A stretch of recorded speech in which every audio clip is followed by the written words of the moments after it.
تو میرے پورے اس وجود کو کنٹرول کیا کر رہا ہے؟ دماغ.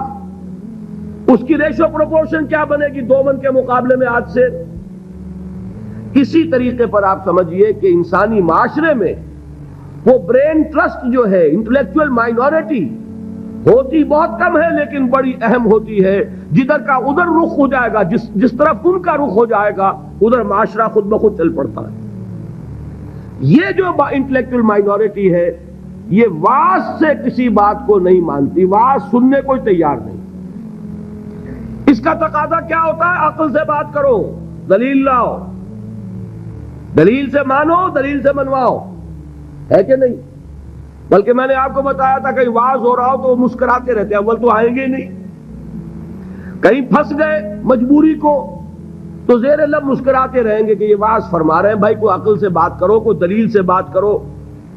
اب یہ کہہ دینا تو آسان ہے، فرائیڈ کا نظریہ بڑا گمراہ ہے، بہت غلط ہے.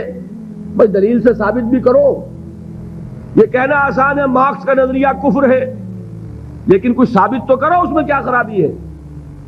یہ ہے اصل میں جو سب سے ٹاپ کے لیول کی تبلیغ ہے، وہ یہ ہے دلیل سے، برہان سے، غلط نظریات کا عقلی دلائل سے ابطال.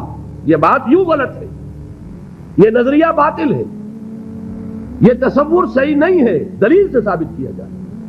یہ ہے کس کے لیے؟ انٹلیکچوئل مائنورٹی کے لیے. اس کو کہا ادعو الی سبیل ربک بالحکمت، وزڈم کے ساتھ، دانائی کے ساتھ، عقلی دلائل کے ساتھ، براہین کے ساتھ اللہ کے راستے کی طرف بلاؤ. دوسرا لیول کیا ہے عوام الناس کا؟ وہ لیول ہے عام لوگ، ان کے ذہنوں میں کوئی خناس نہیں، کوئی غلط نظریہ نہیں. انہوں نے تو جیسے آپ کہتے ہیں کلین سلیٹس ہیں، اس کے اوپر آپ جو چاہیں لکھ دیں.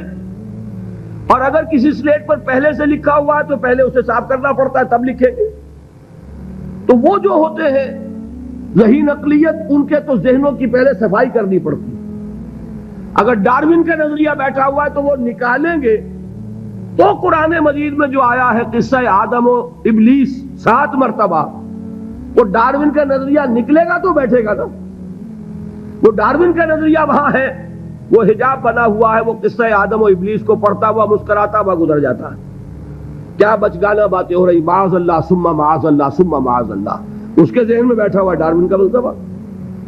اب پہلے وہ ڈارون کا فلسفہ، اسی کو کہا ہے نا کسی نے کہ گلا تو گھونٹ دیا اہل مدرسہ نے تیرا، کہاں سے آئے صدا لا الہ الا اللہ. ذہن بدلا گیا، فکر بدلی گئی، سوچ بدلی گئی. کہیں ڈارون ہے، کہیں فرائیڈ ہے، کہیں مارکس ہے، کہیں ایڈلر ہے، کہیں برٹرینڈ رسل ہے، کہیں سارترے ہے. یہ ذہنوں کے اندر تو یہ بیٹھے ہوئے ہیں. تو اب کہاں سے بات آئے؟ اسی کو کہا تھا اکبر الہ آبادی نے کہ غزالی اور رومی کی بھلا کون سنے گا، محفل میں چھڑا نغمہ اسپینسر و مل ہے. جان سٹورٹ مل، اس کا فلسفہ یہ ہے، اس نے یہ فرمایا ہے. جس کے دماغ میں یہ بیٹھا ہوا ہے وہ غزالی کی بات کہاں سنے گا، رومی کی بات اس کے پلے کہاں پڑے گی. تو اس کے لیے تو ہے وہ بڑا کٹھن کام، اور کٹھن کام ہونے ہی کی وجہ سے ہم کرتے نہیں. عوام الناس میں واعظ سے نصیحت کرنا، تبلیغ کرنا یہ آسان ہے.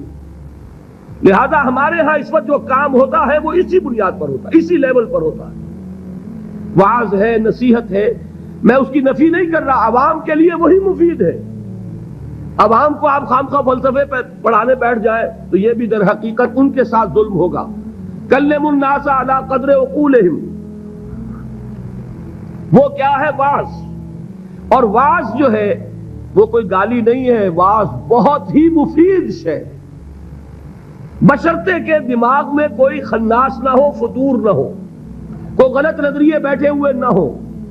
تو از دل خیزت بر دل ریزت، دل سے بات نکلے گی اور دل میں جا لگے گی. صرف یہ ہے کہ عوام الناس ایک بات کے بارے میں جان لیجئے، بڑے حساس ہوتے ہیں. یہ تو چونکہ در حقیقت کوئی عقلی علمی بات نہیں ہوتی، یہ احساس ہوتا ہے. اگر آدمی یہ محسوس کرے کہ یہ شخص اپنی دھوس جمانا چاہ رہا ہے، یہ میرے اوپر اپنے علم کا روب جھاڑنا چاہتا ہے، تو آپ کی بات کا اثر نہیں ہوگا. اور اگر محسوس کرے کہ یہ میرا مخلص ہے، میرا خیر خواہ ہے، میری بھلائی کے لیے بات کہہ رہا ہے، اس نے کوئی دھندا نہیں بنایا ہوا، اس نے یہ پروفیشن نہیں اختیار کیا ہوا، بلکہ یہ خالصتاً لوجہ اللہ بات کہہ رہا ہے۔